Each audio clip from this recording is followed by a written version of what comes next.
Hello and welcome to another episode of the Rugby League Roundtable. I'm James Graham, the host of the Byron, joined by the administrator, Tony Mestrov, the coach, Shane Flanagan, the player, Aaron Woods, and the journalist, Brent Reid. Today, we are going to be discussing player movement. We have a great game and a very unique game. One of the unique things about it is the player movement system, which seems to be unique to our sport, where we have a November 1 free agency which lasts for 12 months. So we have a number of incidences where a star player will sign with a rival club, play the season out with their current club, only to be everybody know they're playing with another team in 12 months' time. I think it's the only sport that operates in that system. A recent example would be Jerome Luai, plays at the Penrith Panthers, signs for the West Tigers, but plays the entire season with the Penrith Panthers while Tigers fans sit there and maybe anticipate an injury. Who knows? Maybe they look forward to what they're about to get. But for me, something needs to change, because it's, when you look at other sports, it's just not how it operates. And I think we need a better system. Yeah, look, I 100% agree. I think the fact is that 4 teams have only won the last 10 years, and Cronulla's one of those. And I reckon that was a one-off. So 3 teams have won. In the AFL, 7 teams have won, right? So we're doing something wrong. If I were to be at the NRL, I'd be looking at ways we can even the comp up. I just think that we just need to look at a different transfer, whether a draft is something that rugby league that it'd be too difficult, but we definitely need to do something, because those fans that, particularly, the teams down the bottom, I just think something needs to change. We need to look at different ways. And look, I'm not going to bash the player agents up, but I am. They've got too much power, and that's the problem. The clubs, I know I'm going to go on a bit of a tirade, but the clubs that have done well over the last 10 years, they want it to stay the same, and that's the problem. And they'll get in the NRL's ear and say, we don't want to change this. But I think for the others, it needs to change. It really does, for the game's benefit. I'm not quite sure how we change it. I look at the AFL and about their draft system and their rookie system. If you're a young kid coming through the AFL and you go into the draft, you are fully aware that you could go anywhere. You could go to Brisbane, you could go to Sydney, you might not stay in Melbourne. Perth. Yeah, Perth, where PNG. Young. One day for in rugby league, I mean. Yeah, but in the AFL, but a young NRL player, some of them don't want to move. They want to stay in Sydney, and they're not prepared to move. Some are, obviously. But, I'd love to be able to have, the 17 clubs in a room, and we go through that process of, we're going to, the Cronulla Sharks have just signed James Graham.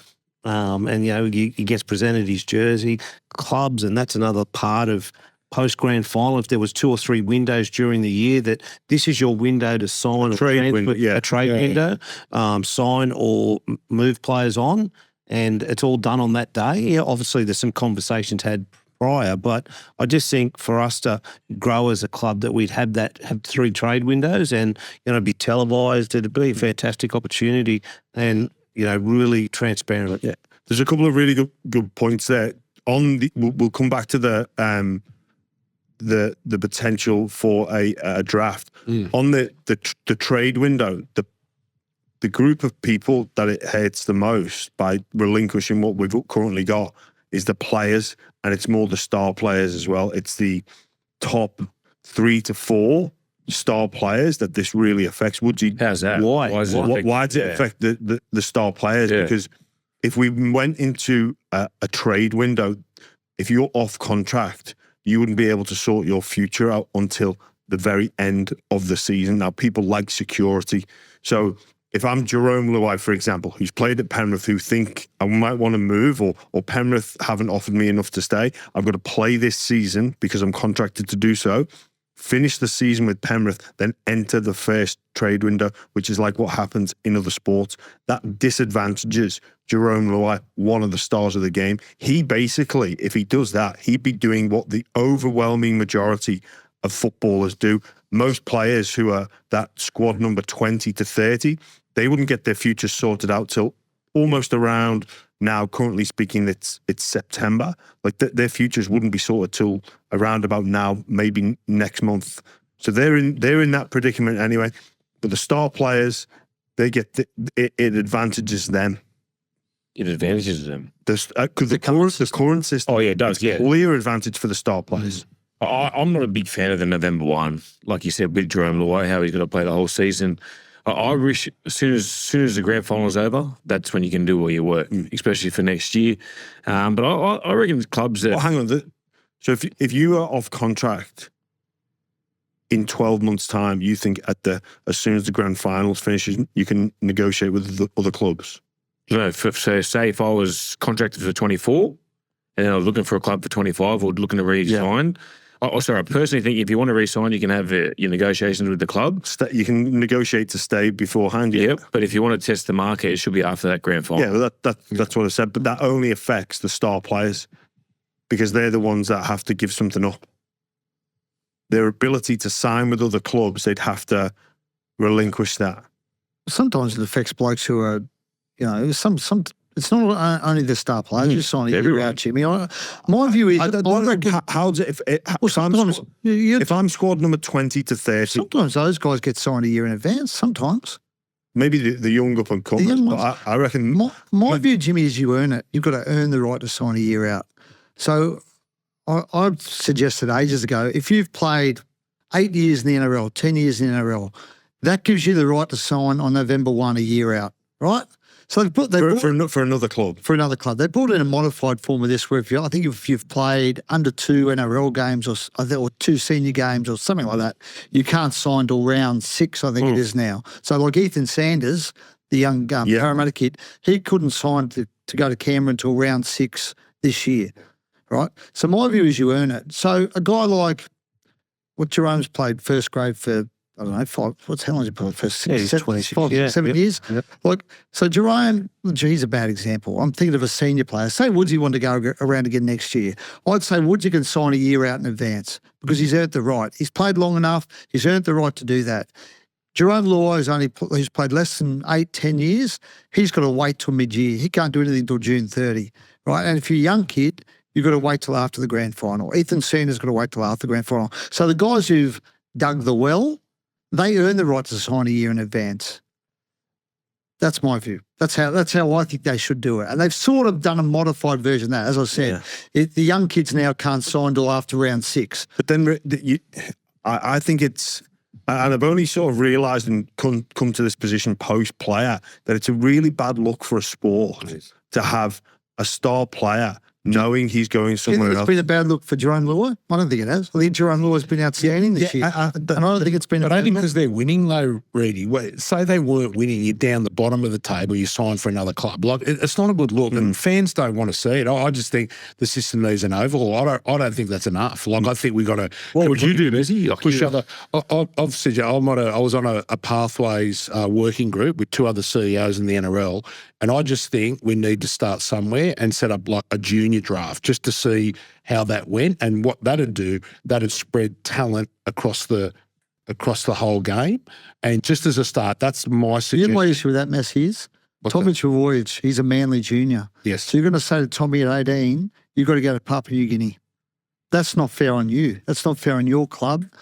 And the other issue the NRL has is clubs pay for development, right? Yeah. So if the NRL controlled development, funded all the development, I'd say that's fine because the NRL's funding it all. Yeah. But you guys put $2 million or some a year into your local 2.3 in your local competition. You deserve a reward for that, and your reward is you get Tommy, you get Jake. That's your reward. I understand that, but I think there's a broader game at play here. Like, how are we going to get the game better, right? Like three wooden spoons in a row Tigers, that's just not good enough, right? And like, what else can we do to make the game, and I mean this from an administrative point of view, to make it more even, right? And like, how can we, Penrith, not only 3 wooden spoons, we've had 3 back-to-back championship years as well for the Penrith Panthers. Correct. And there's something going on there, and I just think that discussion needs to go. Flanagan's a good example of this, what he's done with the Dragons this year. You know, they're in contention for the finals with 2 weeks to go, right? And this is a club that's coming from near the bottom of the ladder, right? But he's bought smartly.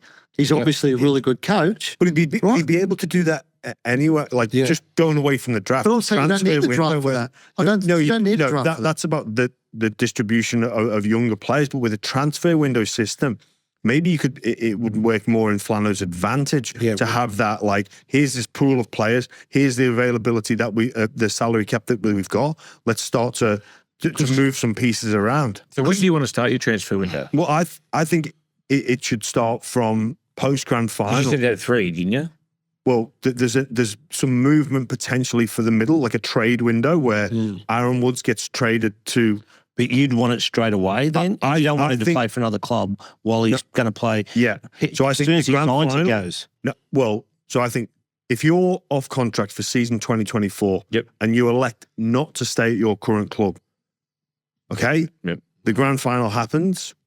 The week after or 2 weeks after, there is a week-long transfer window where I am the free agent. I can then go and speak to a number of clubs and test my market value. We sort of have a mid-season transfer window because I think is it June 30? June. Is it going June 30? You can move clubs before June 30. Yeah, you can. But what this would stop is players playing for clubs while they've signed for other clubs.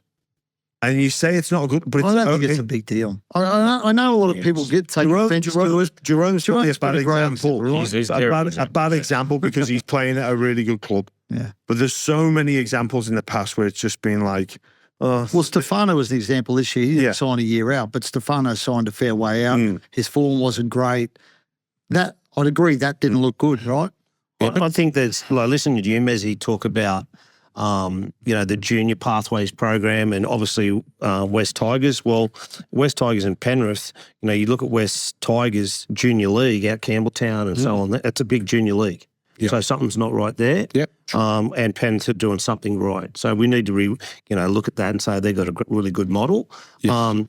I think you look at the Roosters then, the Roosters are a really smart club about that, they don't care where you live. They'll go and get the best talent and they'll service that talent. So we can't, one model doesn't fit all because we're all so different geographically. We have, St. George are basically from, the airport bridge all the way down to Bateman's Bay. We've got a big area and some other areas have got bigger numbers or some areas have got no numbers.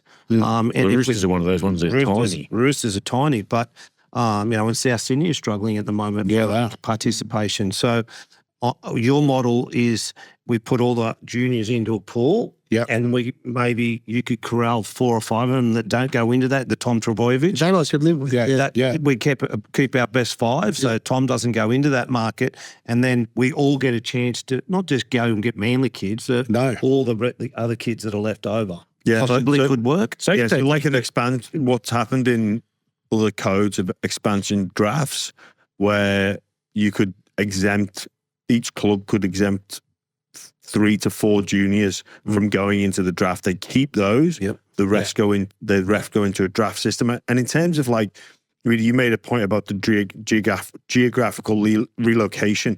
Maybe that's just a culture thing. And hey, guess what? It's part of the athlete life, and you may have to move. In America, it's just the way it is. Jimmy, the other issue our game has is we have a natural enemy, right, which is rugby. Now, rugby's in a hole right now. It's struggling, right?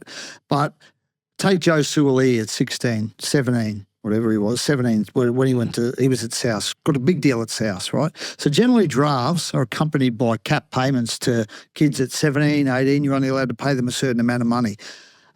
So Joe Suaalii, you just say 17, 18, and you say to Joe, Penrith, Papua New Guinea's drafted you number 1. He'll go play rugby. No, but he'd be exempt because, like Tony said, is he exempt for Souths?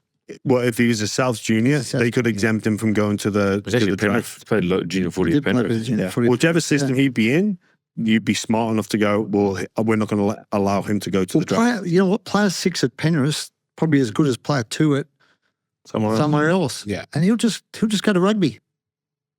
Is just go to rugby. Just go to rugby. Well, it could happen. The NFL doesn't have an enemy.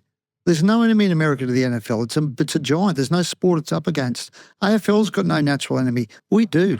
Rugby is the enemy. I think they're a long way off, Reedy, though. They are a long way off. Mate, you're obviously dirty on Papua New Guinea. You're not going to see anything like that. But I think they're a long way off. I just think it's unsophisticated. And the clubs that have done well under this unsophisticated player management market, right? And I think it needs some formalisation to make the game stronger across the board. Look at Canterbury this year, right? They came off down the bottom to up the top. Like, the fans are back on board. You just need to even the game up. All over the club has bought well, though, Messi, right? They've been smart the way they've spent their money, and they've bought good players. And that's what's turned them around. They're not vying, though. This is the problem. Like, they're not getting marquee players they're going to vie. Like, you might, across the board, you go, we're going to get these good kids for the future. We're a chance, right? Like the AFL. They come in from the bottom and you go, they're a chance. Where are they a chance? Like, down the track, really, what's going on with Penrith and Melbourne? Like, it's a bit scary, isn't it? Like, what better kids are we getting? And Dean Ritchie in the paper the other day, he said, look, others have just got to get better. And I think that's hard. I think the system at the moment is biased towards those better clubs. That's and you get to hold on to those juniors. Like, even Melbourne at the moment that hold on to Pezza and Farlongo, like, surely we could fix that up. Yeah, I look at that and I ask myself sometimes, as a club, how can we be like that? The players the Pezzets and Farlongos want to stay at Melbourne. And that's a challenge for us as an NRL club, is to create that environment, winning environment, so those players stay there. They could get more to go, but they want to be a part of that system. And the other bit that you're talking about, unsophisticated program or system that we're in at the moment, I don't think we reward. So if we go out there and who's the best junior development club? Penrith at the moment. Okay, so we'll go Penrith. They don't get rewarded enough salary cap-wise for developing young players. You only get a small percentage. I think it's $250K, and you've got to spread it across quite a few players. What does that $250K do, Flanagan? What does that turn in? It's one player or part of an elite player's salary. It's an extra $250. Every club gets it these days, Woodsy. Problem is there, Flanagan. Is that only for juniors? Yeah, you get, say, like a 5-year, 7-year, 8-year, Messi, know the exact numbers, and there's a percentage of there, and eventually you get like 25%, which is $250. They should reward them get more. But the issue is, imagine if you gave Penrith more salary cap room. How good would they be? They'd have kept Crichton. Well, also, Flanagan, are they the best because they've got the sheer participation numbers? Is it just geographical location? There's a bit of that, but then it's okay to have the best cow in the paddock. You got to make sure you feed them. Yeah.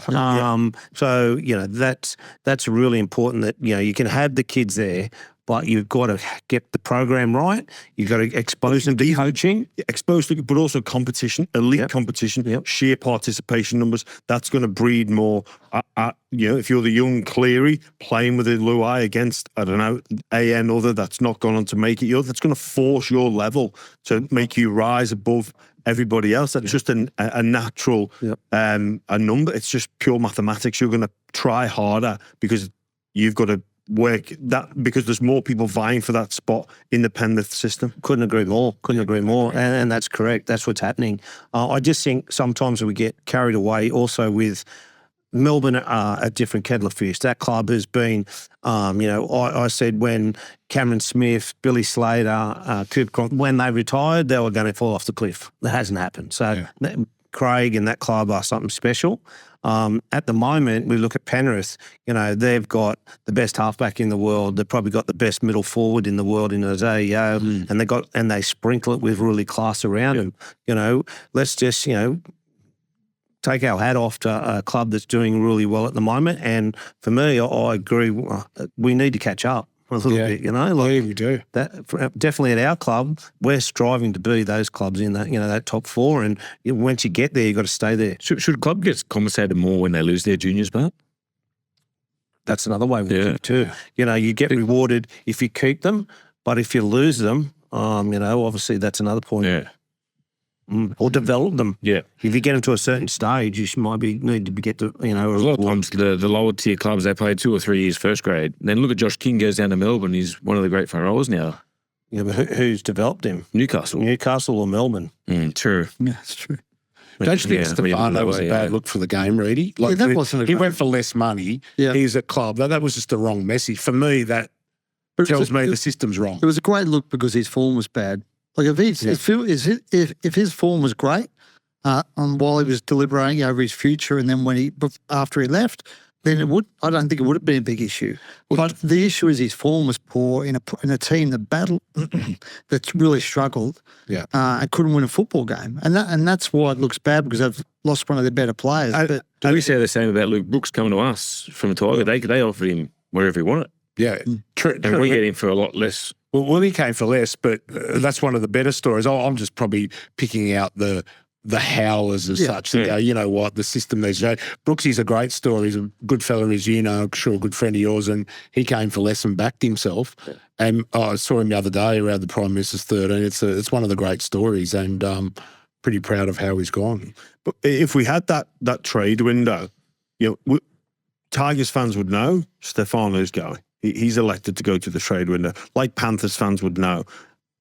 But again, you wouldn't have them knowing that they're playing for X amount of club, or the club may be able to convince them. I just think the way it's set up at the moment, it's like other people come in and look at our game and go, what on earth is going on there? I'm not opposed to trade windows. I'm not opposed to it. I just think you can have a form of it where it's also a reward for a guy who served the club for a long time or served the game for a long time, that he gets a bit more time to dictate his future. You know the other one I hate about when And you know what, Woodsy? The older guys the guys who've been in the game a long time, when they sign a year out, they're mentally strong enough they can handle it. the young ones can't. Like they can handle it better than what some of the young blokes There's still risk can. in the trade window. Yeah, of course. Yeah. Like, you know, we look at, some other sports, Brady, he wasn't number one in his year. You know, you still got to do your homework, and you got to still develop those players, especially the young ones when they come out of that trade window. So I'd love a trade window. I think it'd be exciting and something new to the game. And it would build a lot of hype. And even, you know, what something I don't like about the regular season is when you hear halfway through that a player's been tapped. Yeah. And it's part of the game. And we acknowledge that. But then what a trade window would do would stop that from happening. And then maybe they get the tap after the ground and say, look, guys, we're going to let you go into this trade window. Stop it happening. So basically, because those conversations would never need to be had until the end of the season. Right. And coach, those conversations at the start of the year. Even though the trade windows, it's like you talk about English football, right? So they have their 2 transfer windows, or whatever they have, blokes move straight away. But in the lead up to those transfer windows, there's all sorts of speculation about this club being interested in this guy. There's a reason that happens. The clubs and the agents are talking in the background, and that's what you're going to have. You're going to have secret talks going on, or just inquiries, or, Addo Carr, for example, Gus might say to him, window's coming up, mate. Hey. Listen, you can go if you want to. And his agent will go to Flano, hey, Flano, mate, the window's coming up. It's only a small window. Josh is Not big enough. Josh has been given permission to look around. What do you reckon we do a deal? And why don't we? Are you interested? And Flano will go, yeah, I am interested. Well, let's talk in the window and get a deal sorted. But don't you reckon that's better than, say, hearing like a club shopping a player? Yeah. Like you'll ring your Reading, you're shopping him, and I'll say that's bullshit, right? But that's the look you're not, we don't want, like you're shopping someone. It goes back to the playing group. It's bad for the club and formalising it. You imagine at the end of the grand final, you've got a transfer. Like, it's exciting again, the story, right? So they're basically going to free agents. They become a free agent. That's basically you could turn around and say to a player, look, we're going to allow you to go into free agency. We're going to grant it to you early. But if you want to tap a guy and get him to leave, like say Josh again as an example, he's got a year left in his deal. Yeah, it'd be done at the end of the season, and we wouldn't get the. But got to move straight away. That's what I'm referring to. So you say news this year: Newcastle have tapped. Saifiti, who looks as if he's going to join another club. Let's wait until post-season, and then he gets the tap. Yeah. And clubs can do their due diligence and look behind the scenes and go, well, look, we want to actually, and then make it exciting and make it quick decision making. I still think you need a mid-year one too. Because sometimes there's always an argument for an extra. Have a gutful of like mid-year. But I think a post-season and maybe a mid-season one as well. What about the when the players do sign November 1 for that season after, but then the club finds some room in the salary cap the next year and wants them to bring them forward? Sorry, say that. So one. say it's like Jerome Luai. He signed with Tigers for 25. Yeah. He's got the whole season of 24. But then West Tigers have got enough room in the cap, and, players to agitate and want to get out then. They're the ones I hate. Yes, I mean, The managers sort of get in the ear. I think it's to go early. Yeah, to Well, go early. you'd go the previous trade window. Yeah. You'd apply to your club to go in early. Players that would again stop players looking to get out, because you can only do it at the end of the season in that particular time frame. So you may, again, Aaron Woods, the superstar player, may get to the end of the grand final, approach your coach and say, look, I want to go in. I know the NRL's got an interest in this, Jimmy, because I think they can monetize it, right? It becomes a thing. The trade window becomes a thing. It's also extending the Fox. season. Like a bit like the AFL draft is, right? It's on Fox, and it becomes a bit of a, it lasts for 2 weeks or whatever, and it's they're talking about it every night, and the game gets publicity out of it. So I know there's an appetite in the NRL, and you said you're on that Pathways committee, Messi. So there's an appetite in the NRL to do something. I just don't know. There's a couple of issues. One, you've got to work out a system.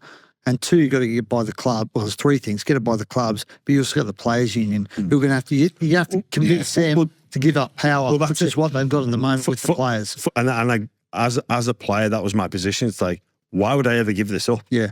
Like, it's all in favour of the players, because obviously one of the anxiety of a player is injury going into a trade window. But that's something that every other sporting athlete has to deal with. But with rugby league, you can go, so Jerome Luai now, this year, if he gets injured, his deal is guaranteed. It doesn't matter. If he was to get injured and then enter the trade window, that's where it becomes a sticking point. Yeah. So the player has to go. Imagine Sammy Walker's a bad example because he's a superstar, right? But imagine Sammy Walker who's going to miss 7 months of next year. Well, but that's it. But again, Brandon Smith. When I say it's the star players would have to give something up. Yeah.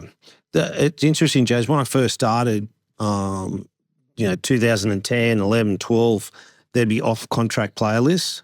Now you'd really see them because every player is off contract basically. There's no one not for sale. Unless you're Nathan Cleary, the star players. The star players, they're locked up by their club because clubs are always manipulating their roster, and even that the player could have 2 years left on, which is sad the way the game's gone. But you're just looking at clubs' rosters at the moment and saying, okay, he's off in 25. Let's see if we can talk to him November 1.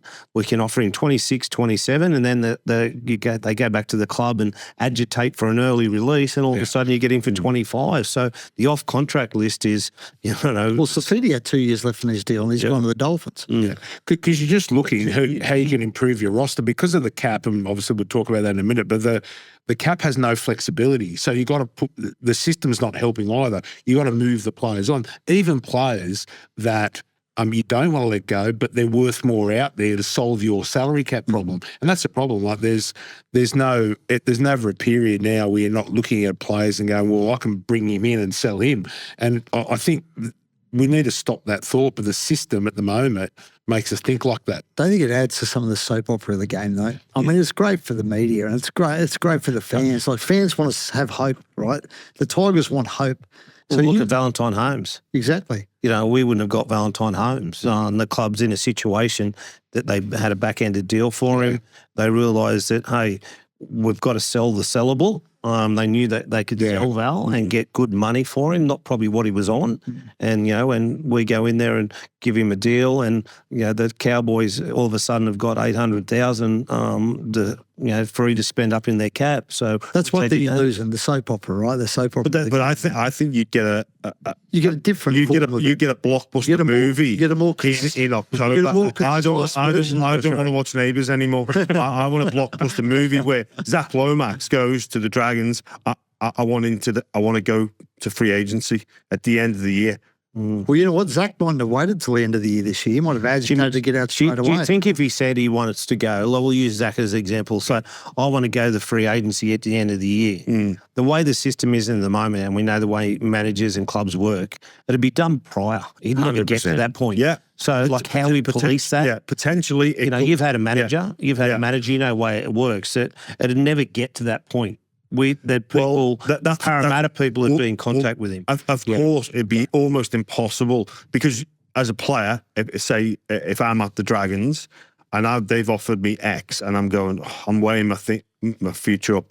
I'm not going to elect, especially if I'm a star player, I'm not going to elect to go to free agency unless I know there's going to be interest. But I think where this blockbuster movie would come into play, where you think that this club is going to sort you out, and then another club might just gazump them, and then it's got to be a quick decision. It doesn't linger for weeks and months in the build-up. And I know it's part of the soap opera, really, but we could actually talk more about football and criticising referees. I think the blockbuster movie at the end of every year would be worth its weight in gold. You know where that works with if we had a draft is, look, in American football, if you breach their anti-tampering rules, you lose draft picks. Yep. Yeah. Well, Right. If you get them to work together, and draft picks are so valuable. If we had a draft in rugby league, and you found teams were signing or sneakily talking to players outside a trade window, you could say that one of the penalties is you lose your first and second round draft picks next year. But we don't have it, so I think they work together. Contacted you. I think he had 2 more years. So what period of time would he have to nominate for free agent if he still had 2 years? Well, on his he asked for contract? permission to negotiate, which we gave him. Yep. But if we no had- club could talk to him until the November of the year that he completes his contract. So basically that's not this November coming, the following November, but we gave him permission to negotiate. And that's what happens now. So anyone on contract for 25, in theory, you have to wait till November 1 or the player gets permission to negotiate early. Yep. Well, this year we had the backflip of David Fafita. Like, let's not forget that. If this trade window came into play, David Fafita elects to, and there's another thing this would take out is player options. You could alleviate player and club options. It would just be, here's your contract, and then you either go to the trade window or you don't, or you apply for the free agency, where Fafita would have been, okay, I'm going to the agency, the deal is done. Once it's signed with the Roosters or whoever he went to, or if he elected to stay, then it's done. You had the cooling, so you get rid of the cooling off period. The 10-day change your mind period. It's just done. It'd still bring publicity, Ray. I know what you're saying because the player managers give you all your news. That's why. That's why I like this. Yeah, you used to do. But it'd still be bigger than Ben Hur. Those rumours would still be there. It'd still create a lot of publicity. I think it'd be a far better. There would still be, as I said, Premier League's an example where European football, where there's a window, but there's all talk outside the window of this club being interested in this guy. So you'd still have that going on. Yeah. And the same would happen in the NFL, where there's, you connect the dots and you go, well, this club needs a 7. This 7 is going to free agency. Then they're going to, it's coming. yeah. Yeah, well, they crossed to mum and dad back home in Alabama and they got the jersey on. Got it, yeah. Yeah, so they know. That's true. I think there's an appetite for it. I actually think there's an appetite for it, Jimmy. Just like I think there's an appetite for a draft in our game. But it's just how it works and convincing the Players Association that there's merit in it. They're your challenges. You'd have teething problems, and it would be a culture shift in terms of young boys coming in. Huge culture shift. Draft. And being moved to other parts of the country. But for me, it's part of being an athlete. It's a responsibility you have to accept. And I think that's it boggled my mind in America, where you could grow up in the beaches of California and then end up playing in the cold Minnesota winters. Like, just completely different culture shift. What about AFL? Like, they've got a thing in their salary cap where if their father played at the club, they get exemptions as well. We're going to have little things like that as well. Well, of course, there's those sorts of legacy. Let's bring that back. You got it. Let's bring that back. Well, State of Origin, there's a father-son rule in State of Origin. Yep.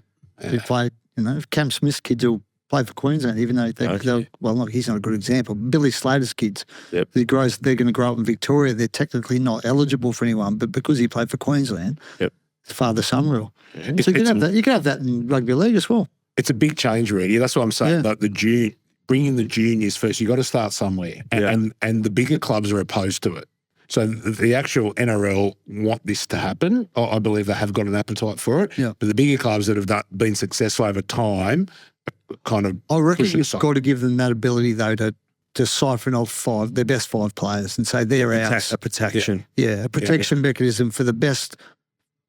You pick 5 players, they're yours. No one else can touch them. From their junior From system. their nursery. What if like clubs like the Roosters don't have the junior system to Yeah, pick but 5? they'd have to adopt an area, wouldn't they? Yeah, which they do at the moment. Yeah. You know, They do Central Coast. Yeah, they've got some scouts everywhere, but and they could pick their 5 best kids. They mightn't be from the actual Bondi Junction, but they're going to pick their best 5 kids. Yeah. Would that require funding from the NRL to centralise their development pathway? It may. It may. And I think the whole of game, I actually think I went summit first, Reedy. You did an article and I said we should have a summit. I don't know if Wayne, Oh, summit. Buzz is saying Wayne. No, I believe we should. You know why? Because we actually, there's some things the NRL does need to fund in this part of it. And I think whole of game should fund it. And we need to look at the best interests of the game. If that's better for the game, let's do it. Because you said they Manly put in $2 million a year. 2.3. 2.3. That's coming off your grant, isn't it? That's just cut. Well, it comes off the grand in some way, but the club pays for it ultimately. Yeah. So it indirectly being funded by the NRL, and you could make a point. The Roosters, because they don't have as many juniors, they don't have to spend money or put resources into it. Where if it's taken as a whole of game approach, all that money, some of it is wasted with certain clubs. You could argue, you've got an area like Campbelltown, which is currently being underdeveloped, and you've got the club who's run 3 wooden spoons looking after this gold mine.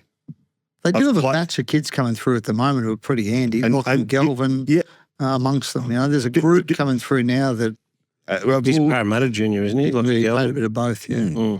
So we're in, He's a Campbelltown kid, though, I think. He went to Parramatta. So with Penrith, the example is we've entrusted the biggest junior nursery with a team that seems to have got or an organisation rather, that seems to have the correct processes in place, the correct environment to foster and to produce some of the game's best players, currently speaking, where we've got another area like Campbelltown that we've geographically by chance is given to the West Tigers, a club that can't seem to organise themselves. We've seen it at the top level. What makes us think that this club is doing the best by the whole of game to develop that talent? So we've got arguments like the Roosters, where if the NRL came in and they could adopt the best people from anywhere, because the money's indirectly going to the football clubs anyway, and have them look after, and then therefore the players would be better looked after, and then therefore the talent and the product would be better in time. So what are you going to do with the new clubs? Like, the new clubs need areas, because most of the clubs have got all areas. So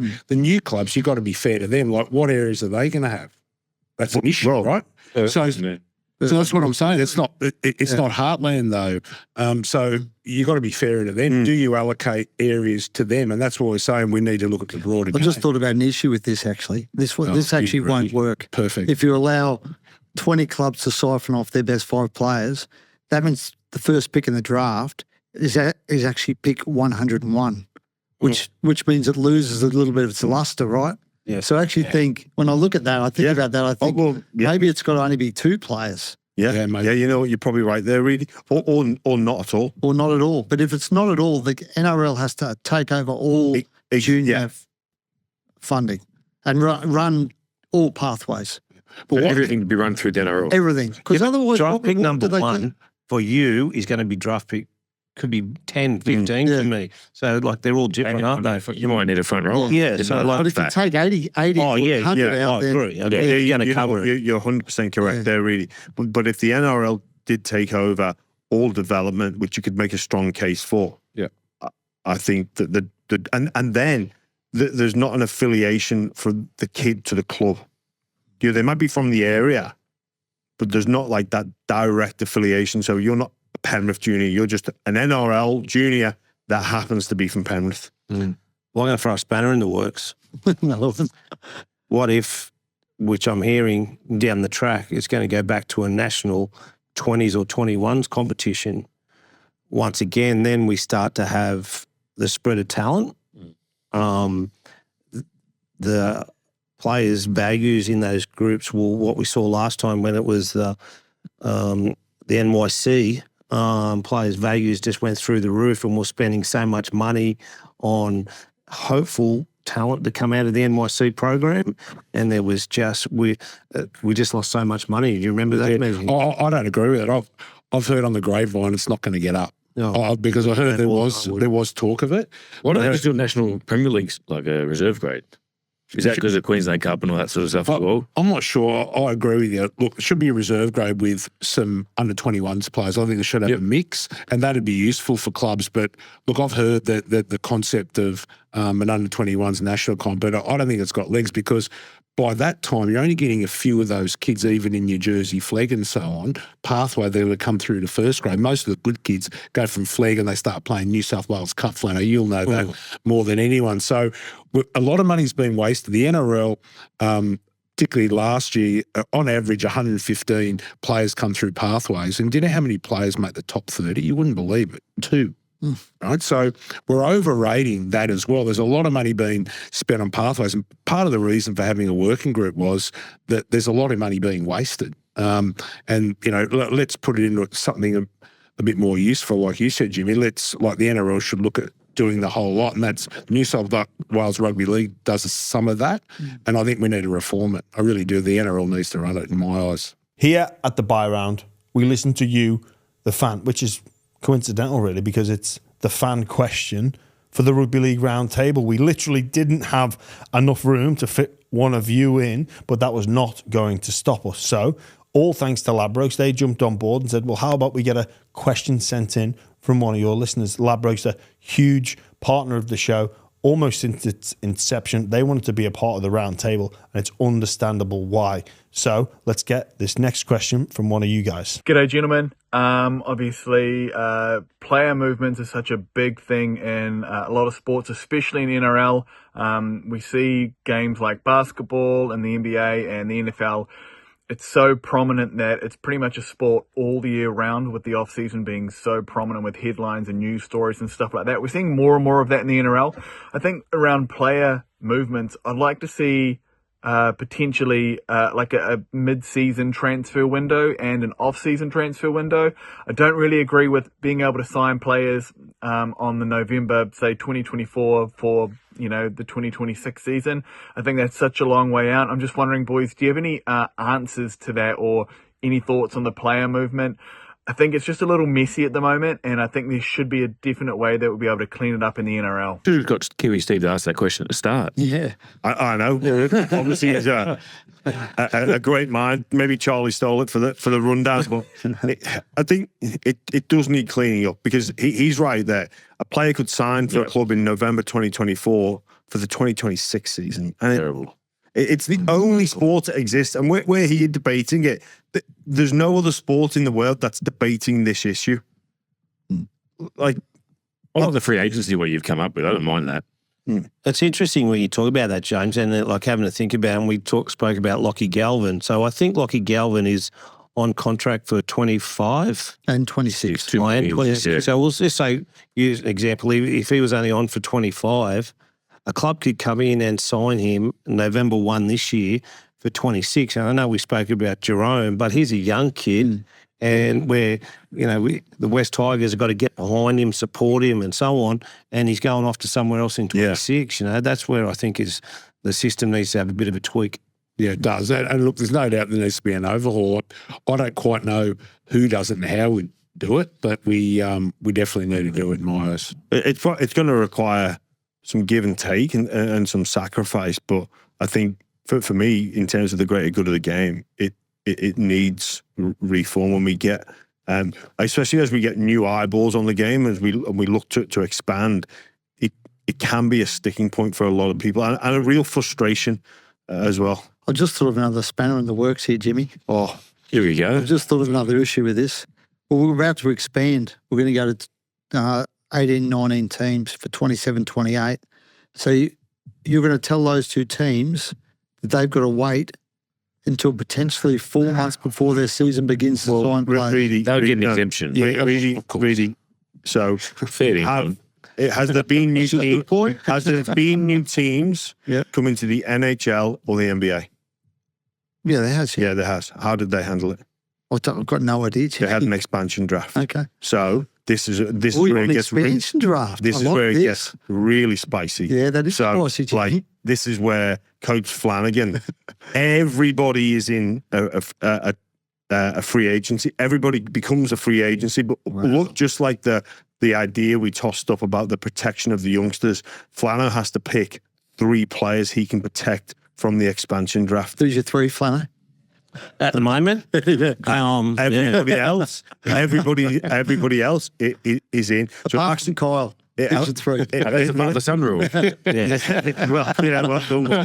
So it actually happened to a number of basketball teams in the NBA when they brought some new teams in. It was made public who was protected, and obviously there's big egos in sports teams, sports organizations, and people were looking around and wondering, why am I not protected? Yeah. Like I thought I'd be a protected species here. Oh, this club doesn't want me. I go to the transfer draft. Maybe I don't get traded to that new franchise. But hey, I'm off the club because they don't value me. They were willing to let me go. So there's all sorts of ways we can look and deal with that. I like And actually, Wing to centre. actually, you think it disadvantages the expansion teams. It actually helps them. This is a media dream. It actually How helps. did we get the list of all the players? who got protected? How many stories? Blokes who didn't. Mate, Flano didn't protect you. What's the deal? It actually, You wouldn't be ringing them. You'd bring up their age. it actually helps. Yeah, it actually helps the expansion, the new teams coming in. Okay, It would actually- Jimmy on actually fourth, mate, assist you them. got me. You got me over. One of the sticking points is salary cap. Is it working? Is it doing its job? We spoke earlier about Penrith 3 in a row, potentially 4 at current time of recording. Tigers 3 in a row in the opposite direction. I mean, the teams that circle up near the top seem to be very similar. It appears as though it's a big issue within the game. I don't think it's working just because of the reasons you just said. And I think the teams down the bottom don't get enough opportunities to get out of the situations. Like Flano might come on as a coach, but the bad decisions made by previous coaches or management, Flano is punished by them, and that's not right. So I think there has to be a mechanism, firstly, for, you sign a player on so much money, you've got maybe one opportunity to get them out of your cap so you don't have to live that for the next 5 years. I think that's an issue. And also if you're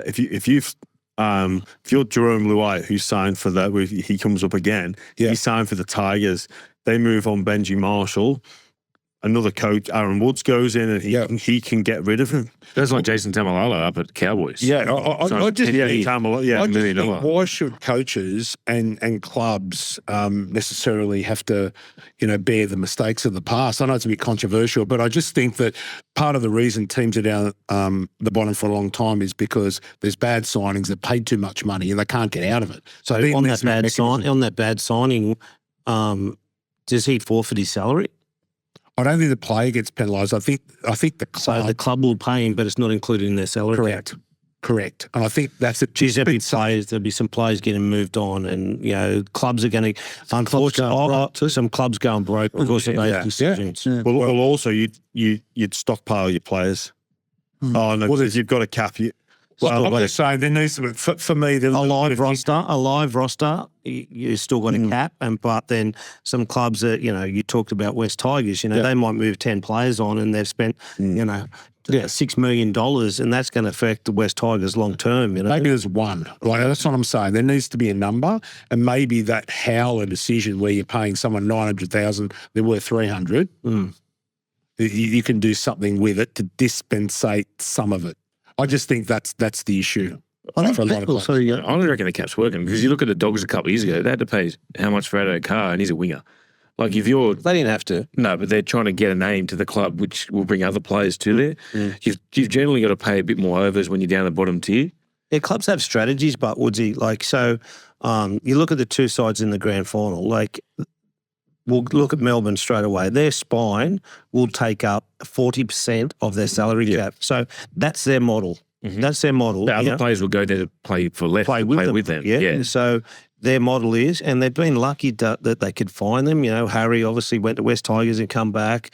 Jerome Hughes, I think they've developed. Yeah, he has developed. He has developed. And same as Paps. And Paps has developed. So they'll spend 40% of their cap on 4 players, potentially 7 or 8% each. Would that be right, Messi? Yeah, that'd be right. And then They're not the only club. no, It's kind of like Price's Law of the Pareto distribution, where the overwhelming majority of the work is done by a very small number. yes, yeah. We're a bit like that, Flano, like with ours, like our small proportions.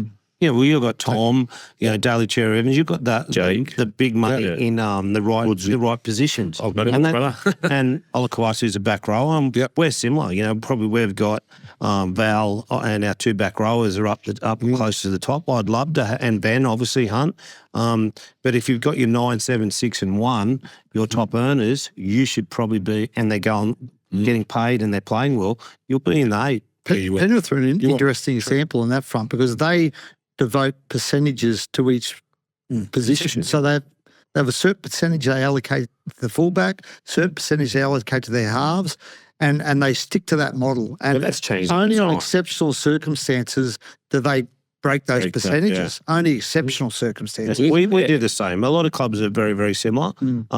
But going back to what Messi was saying, it's hard for me at the moment to get that model in shape because of what's happened prior. Previously, yeah. It could That's why take you me got 3 years. discipline, Dave, It if could you're take as a me club. 5 years to get that right to be my way. And, we have 9, 7, 6, and 1, my top 4 earners. It could take 4 or 5 years. That's the problem, isn't it? Some coaches 5 have years. 3 or 4 years. Yeah, That's The issue there is the salary cap. The issue there is a club that's spent wrongly under the salary cap. Look, I actually think the salary cap works. You look at it's hard. Penrith's a bad example to say it doesn't work. They've lost Crichton, Kick out, Luai, James Tarmow. Appy Coruscant. Well, they're a club that's lost players because of the salary cap. The salary caps effectively should have brought them back to the field, but because they've got this system that regenerates all the time, So- it doesn't hurt them as much, right? So I actually think the cap. The issue with the West Tigers is they've spent badly. Well, they bought blokes who, look at that side. I mean, they're tapping blokes left, right, and centre at the moment because they spend money on guys and they're not performing. And that's going to take so long because if you get tapped on the shoulder, you're still the salary cap. Your salary cap is still the current club is going to be affected. And that's so, they might go 500, and the club's got to pay 200 to go. Yeah. For 2 or 3 years. So that 200 for that player, that player, all starts to add up. $20 million. And then you've got to find a player to fill that spot.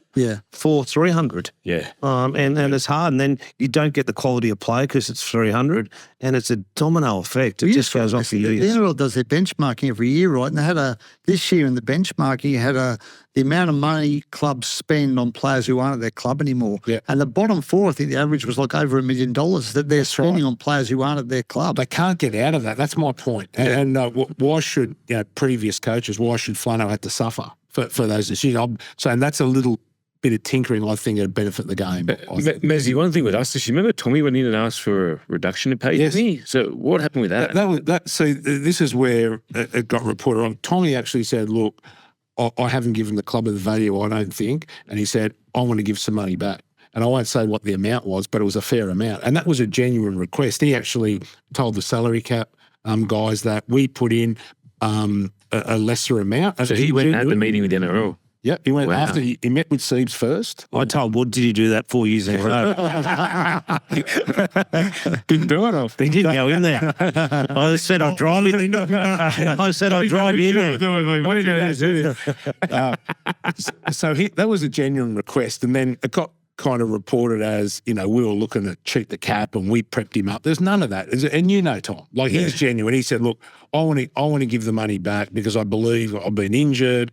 I love the club. And that was a genuine request because that had previously been a way to cheat the cap, to reduce it. The NRL didn't allow it because what happens if other clubs found out and then they'd do that. So that was, unfortunate, but it was a genuine request. I agree with you from a overall cap perspective. I think it works well. There's, obviously some clubs with third-party agreements. You probably talk the Brisbanes and the Melbournes that have got obviously an advantage over some other clubs. I think that's probably the only thing for me that needs to be tidied up. That if we're going to play off an even playing field, well, we've got to even that up. I agree. Third parties they're a strange one because as much as the NRL knocks some back, there's some with sizable, and that's what I'm hearing. So that does need to be cleaned up. Whether there's a limited number of in your. If every club had $500,000 or $1 million, Yeah. and once you go over that, if you can't get $1 million, you can't get $1 million. Because Yeah, some clubs can't. Yeah.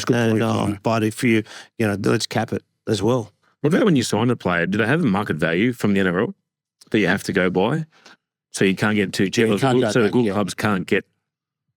You can't go backwards on some of them. If you tried to put them out, they won't accept it. Like Yeah. if you tried to, it can be deemed as, trying to rort the cap in a way. If you come too low, they're going to say, well, that's not his. Yeah, you can't- Like you Stefano can't- took less No, but money, what happens right? with Tommy with us with the next one? If he says, "Oh, my next deal, I might take the hit there." Well, obviously, he might, the NRL might deem that these are low value now, Okay. and they'll accept that. Yeah, I think there's reason for there's say I'll use like Jack de Belin. Jack de Belin's come off a pretty big, thing, and he's signed for one more year.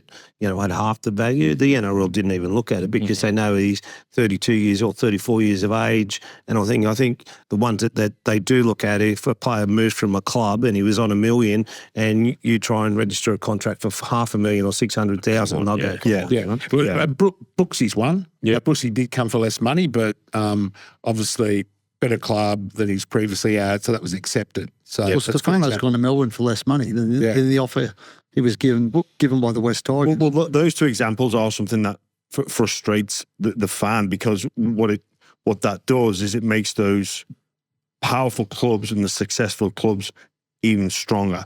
One way you could look to fix that is, instead of a monetary system, a points-based system, because you brought up the example of Penrith, right? And how they're an example of how the cap works. Well, they've still got the best lock in the world in Isaiah Yeo, the best scrum half in the world in Nathan Cleary, the New South Wales fullback in Dylan Edwards, without question top 3, Liam Martin on an edge, representative player, arguably no question top 3 back rower in the world, and Jerome Luai, New South Wales representative, arguably top 3. But they're losing him, and they're losing Fisher Harris. But Losing well, Butler. I've not even mentioned Fisher Harris and Moses Leota. Yeah. Not even mentioned them.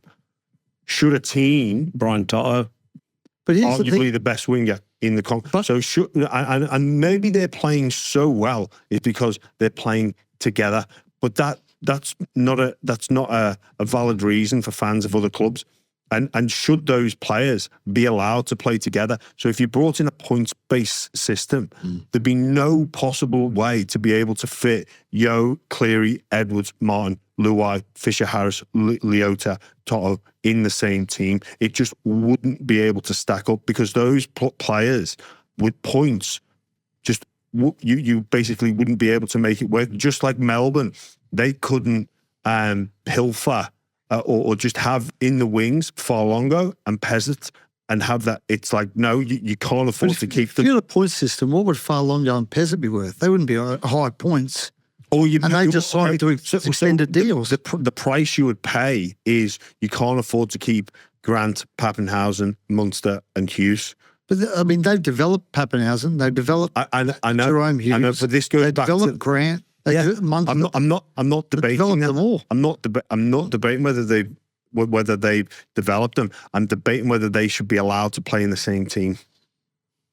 Well, I think my view is they should. And I think if you had a point system, for example, if you used a point system, Jimmy, I'm trying to think of an example of a guy who's signed a long-term deal. Say, for example, Harry's in year 5 of a deal, right? Or year 4 of a deal.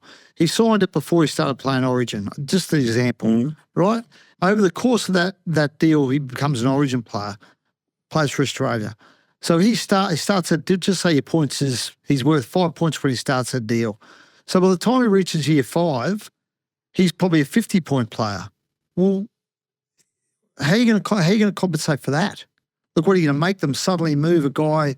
Suddenly their points exceed what they're supposed to have, and you've got to punt a guy How his do contract. the points work as well? How do they get their points if they've played for Australia?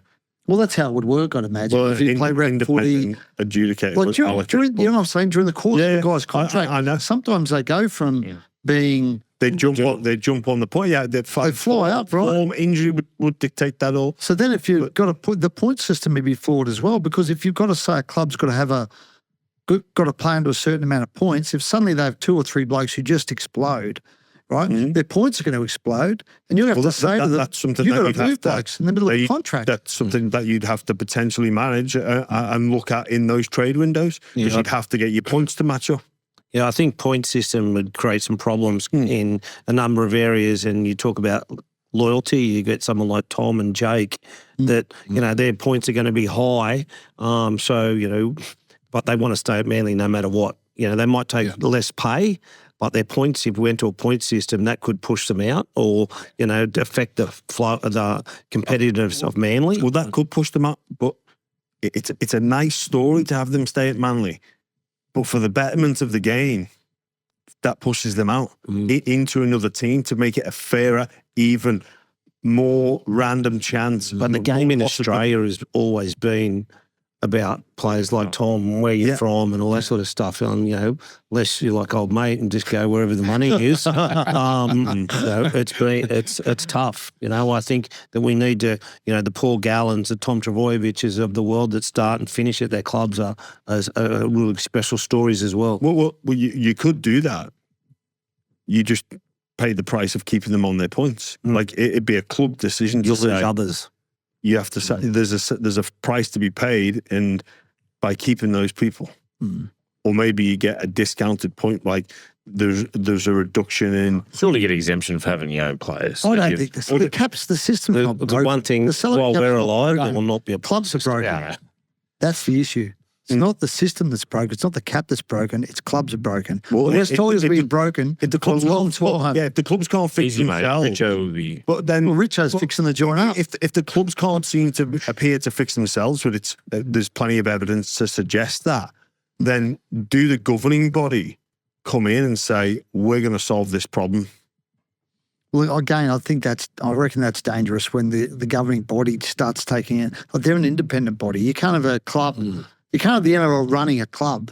No, they're not Which running a leaves- club. They're just setting a different environment in order to help. I don't think that'll leave it completely open to conflicts of interest and allegations of favouritism and all that sort of. I don't think you can do that, Jimmy. You just got to count on clubs eventually getting it right.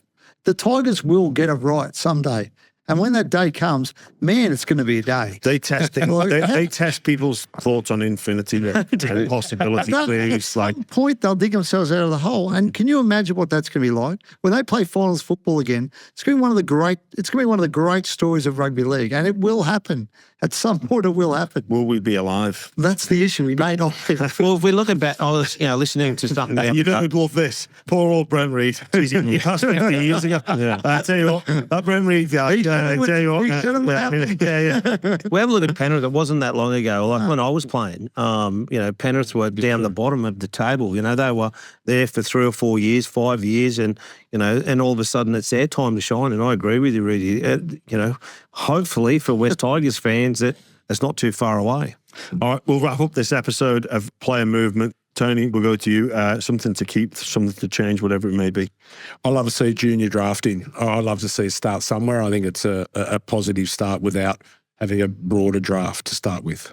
Flano? Yeah, I think I touched on it a bit earlier. I just think the third party stuff that it needs to be capped. So all clubs are on the same playing field. That if you if you don't want to spend it, you don't spend it. But if it needs to be capped. I reckon clubs just get compensation for players that they've brought through and then they lose them probably 3 or 4 years into their career. I don't mind a window, some form of window, Jimmy. I don't know how it works. Maybe 3 windows a year. Nice. Pre-season, mid-season, end of season. All right. And trading, a bit of trade. I don't want the idea of the trading. Bit of wheeling dealing. Bit of wheeling and dealing mid-year. You don't want someone else wants them. You just want it for your articles, mate. That's what you What want. else would help with? If a club's got salary cap issues and they've got to move a bloke, mid-year they go, we'll give Flano, give us Zach Lomax and we'll give you. Well, it's something I always thought about, and I know we're about to finish, but if you've got your top 30 players, player number 1 is based between 1.1 and 1.4, and then we get down here, and then clubs are actually, Mestrov rings up and says, we've got a player that's 30, player number 30, but we're going to give you slot number 23. And you go over and you know what that value is. Yeah. And it's a little bit more controlled that, as I said, look, I might be 35 at the Dragons, but Mezzi's going to give me spot 23 at Manly, and it's a better way to, you manage your roster that you can transfer from club to club. Or your number 5 might go to number 1 at another club. So that'd be a great alternative to the point system. Yeah, it would. Geez, that'd cause some drama. Blokes thinking they're number 3 and finding out they're number 7. But you're going to go up some stage, and you're always going to come back down. The Nathan Clearys and them will probably retire at number 1, but at some point you're going to come from outside of the 30 into someone's top 30, and you might keep rising, or you might stay in the top 10. Would that be a governing body mandate? This is what position 1 ends. Yes. This is what position 2 ends. Potentially, because there's a bit of a window there, James. It's 1.1 to 1.4. So we know Nathan is on 1.4. We don't, St. George don't have to pay their number 1 1.4. Yeah. We might only pay him 1.1. I actually really like that, Flanner. It's Well tricky. done. That's Tricky, isn't it? a great way to finish up player movement.